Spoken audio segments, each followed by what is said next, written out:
আর আমরা আহলে হাদিস, আমরা নবীকে নূর মানি। আমরা আহলে হাদিস কখনো বলি না যে নবীজি নূর না। আমরা নবীজি নূর এটারে বিশ্বাসী। সূরা মাইদার 15 নম্বর আয়াত, কদ জাআকুম মিনাল্লাহি নূর ওয়া কিতাবুল মুবিন, যে তোমাদের কাছে একটা কিতাব এসেছে আল কোরআন এবং একটা নূর এসেছে। নূর ইমাম ইবনে কাসির, তাফসীর ইবনে কাসির উঠে দেখেন, এই নূর বলতে নবী মুহাম্মদ সাল্লাল্লাহু আলাইহি সাল্লামকে আল্লাহ বুঝিয়েছেন। তো নবীকে নূর আমরা মানি কি মানি না? আরে আমাদের যে কোনো তাফসীর উঠিয়ে দেখেন আহলে হাদিসদের, মিথ্যা কোনো অপবাদ দেওয়ার প্রয়োজন নেই। আমাদের গ্রন্থগুলো উঠিয়ে দেখেন, নবীজি নূর প্রত্যেক আহলে হাদিসের বাচ্চা স্বীকার করে। তবে নূর মানে কি নূরের তৈরি? কোরআনে নবীকে নূর বলা হয়েছে, সূরা মাইদার 15 নম্বর আয়াত। আহলে হাদিস বিশ্বাস করে, আলহামদুলিল্লাহ, সবাই বিশ্বাস করে। কিন্তু সমস্যা কিন্তু নূর নিয়ে নয়, কি নিয়ে? তৈরি শব্দটা নিয়ে। কি নিয়ে বলেন তো? তৈরি শব্দ নিয়ে। তো একদল হচ্ছে তৈরি, আর আমরা হচ্ছে না নবী শুধু নূর। তৈরি কথা যেতে কোরআন হয়েছে না, এটা আমরা মানি না। আর ওরা এক ধাপ এগিয়ে বলছে না নবীজি নূরের তৈরি। এখন সমস্যা তৈরি শব্দটা নিয়ে। কি নিয়ে শোনেন, সূরা ফুরকান খুলবেন 61 নম্বর আয়াত, তারা চাঁদকে নূর বলেছে। এখন কোন জিনিসকে নূর বলার অর্থ এটা নয় যে সেটা নূরের তৈরি হয়ে যায়। চাঁদ গেলা নূর যদি বলে, চাঁদকে এখন নূরের তৈরি মনে করবেন? কথা বলেন। সূরা মাইদা 40, 45, 47 তিনটা আয়াত, তাওরাত, জাবুর, ইনজিল, তিনটে আসমানি গ্রন্থকে আল্লাহ নূর বলেছে। আর তিনটে গ্রন্থ কি আপনি মনে করবেন নূরের তৈরি? সেই মুসলিম হাদিস 322 নবী বলছেন সালাতুন নূর, নামাজ হচ্ছে নূর। এখন নামাজ কি নূরের তৈরি? কথা বলেন না। আরে ভাই, কোন জিনিসকে নূর বলতেই সে নূরের তৈরি হয়ে যায় না। চাচা, নূর মানে কি জানেন? নূর মানে আলো, নূর মানে জ্যোতি। নবীকে আল্লাহ কেন নূর বলেছে?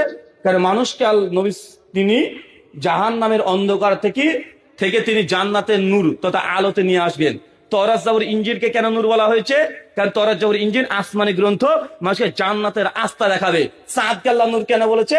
চাঁদ মানুষকে মাঝে মধ্যে রাত্রিতে পূর্ণিমাতে আলো দেয়, এই জন্য। কিন্তু কোন জিনিসকে নূর বলা মানেই এটা নয় সে নূরের তৈরি। তো মুসলিম মধ্যে বোধের বন্যতা মানে এক একজন এক এক করে বুঝে নিয়েছি। একই কোরআনের আয়াত, একই হাদিস, এক একজন এক এক রকম বুঝলাম। আমি বলছি আমারটা ঠিক, সে বলছে তারটা ঠিক। এমন আছে না নাই? ধরেন একটা উদাহরণ দিয়ে আপনি ওকে বুঝতে পারবেন। ধরেন একজন বলছে নবীজি নূরের তৈরি, আর একজন বলছে মাটির তৈরি। এই নিয়ে মসজিদ আলাদা সমাজে আছে না নাই? মাদ্রাসা আলাদা আছে না নাই? কবরস্থান আলাদা আছে না নাই? এর মেয়ের সঙ্গে বিয়ে দেওয়া যাবে না, ওর ছেলের সঙ্গে বিয়ে করা যাবে না, একে সালাম দেওয়া হারাম, ওই বাড়িতে খাওয়া হারাম, এই বাড়িতে উঠা হারাম, বসা হারাম, পায়খানা করা হারাম। ফতোয়া আছে না নাই? ওই সমাজে তো ফতোয়ার কোনো অভাব নাই রে ভাই। যেহেতু মানে তার সঙ্গে আমার মতের ভিন্নতা আছে, এই জন্য মানে এত দূর মতো ফতোয়া গড়তে শুরু করেছে।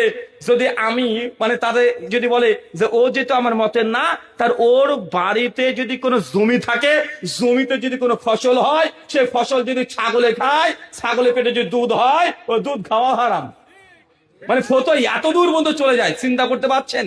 আরে যে জায়গাটা মুসলমান মার খাচ্ছে, আজকে এত দামি দামি গরম গরম ফতোয়া নিয়ে আমরা মারামারি করছি।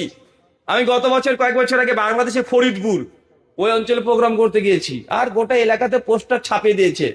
কমিটি বলছে যে আমরা পোস্টার ছাড়ছি মাত্র 2000, আর আপনার বিরুদ্ধে তারা বিরোধী পক্ষ ওরা পোস্টার ছাপিয়েছে কমপক্ষে 10,000। আর এলাকাতে যত জুমার মসজিদ ছিল সব মসজিদে প্রচার করে দিয়েছে। ভারত থেকে বক্তা আসছে, ব্রাদার আসছে, তারা হচ্ছে শুনবে না, হচ্ছে ইহুদির দালাল, খ্রিস্টানের দালাল। এখন আমি এখন প্রোগ্রামে গিয়েছি, অত সেটা তো বুঝিনি। প্রোগ্রামে গিয়েছি, কমিটি পক্ষ আমাকে তখন দেখছি যে খুব তাদের মনটা মরা মরা ভাব। আমি তো বলছি ভাই কি সমস্যা? আচ্ছা রৌলু ভাই, আপনাকে মনে স্টেজকে তুলতে দিতে পারবো না। আচ্ছা কেন, কি সমস্যা? বলছে গোটা এলাকাতে আপনার নামে অপচার হয়েছে, পোস্টার নিয়ে এসে দেখাচ্ছে যে দেখেন আপনার বিরুদ্ধে পোস্টার। থানা থেকে ওসি সাহেব থেকে শুরু করে যারা যারা আছে সবাই চলে এসেছে। আমি তখন বললাম যে ওসি সাহেবকে একটু বলেন, আমি কথা বলতে চাই। তো উনি এসেছেন, ঘরে বসে আমরা কথা বললাম। কথা বলে আমি বললাম দেখেন, আমি আলোচনার শেষে কমপক্ষে 30 মিনিট প্রশ্ন উত্তর রাখি, কারণ আমি হচ্ছে মানুষ, আর আমি কথা বলতে গেলে আমার মধ্যে থেকে ভুল হতে পারে কি পারে না? আল্লাহ নবী বলছেন কুল্লু বানি আদম খাত্তাউন, প্রত্যেক আদম সন্তান ভুলকারী। যে আমি তিরমিজি হাদিস না 2499, শেখ আলবানী, শেখ সোহেব সনদ হাসান বলেছেন। তা আমার দ্বারা ভুল হতে পারে, 1 ঘন্টা আলোচনা করে ভুল হতেই পারে। এই জন্য 30 মিনিট আমার আলোচনা শেষে প্রশ্ন উত্তর পর্ব থাকবে। আমাকে স্টেজে তোলেন, যদি কোনো সমস্যা হয়, যারা বাধা দিচ্ছে তাদের প্রশ্ন করার সুযোগ দেওয়া হবে ইনশাল্লাহ। যতক্ষণ সমাধান না হবে আমি কথা দিচ্ছি স্টেজ থেকে আমি যাবো না। ওসি সাহেবের এই কথাটা আমার খুব পছন্দ হয়েছে ওনার, ওটা আপনি ঠিক বলেছেন। উনি যখন ফোর্স দিয়ে স্টেজে তুলে দিলেন। আলোচনা করলাম 1 ঘন্টা ব্যাপী, বিভিন্ন আলোচনা, কিন্তু আলোচনাতে কোনো মতভেদী, কোনো বিতর্কিত বিষয় নিয়ে আলোচনা করিনি, স্বাভাবিক আলোচনা করেছি আমল আখলাক নিয়ে। আলোচনার শেষে দেখছি বড় বড় উঁচু টুপি পরা হুজুররা মাইকের কাছে একদম বুখারী, মুসলিম, আবু দাউদ মাথায় বগলে তুলে নিয়ে গুজে নিয়ে চলে এসেছে, লাইন দিয়ে দাঁড়িয়ে। আমার আলোচনা শেষ, আমি যে প্রশ্ন করেন, প্রশ্নতে প্রথমেই একজন হুজুর এসে বলছে সালাম টালাম কিছু দেয়নি, মানে ওহাবিকে সালাম দেওয়া যায় না, সালামও দেয়নি, না দেওতে। হুজুর বলেন নবীজি নূরের তৈরি না মাটির তৈরি? প্রশাসন সব দাঁড়িয়ে আছে চতুর্দিকে, বলেন নবীজি নূরের তৈরি না মাটির তৈরি?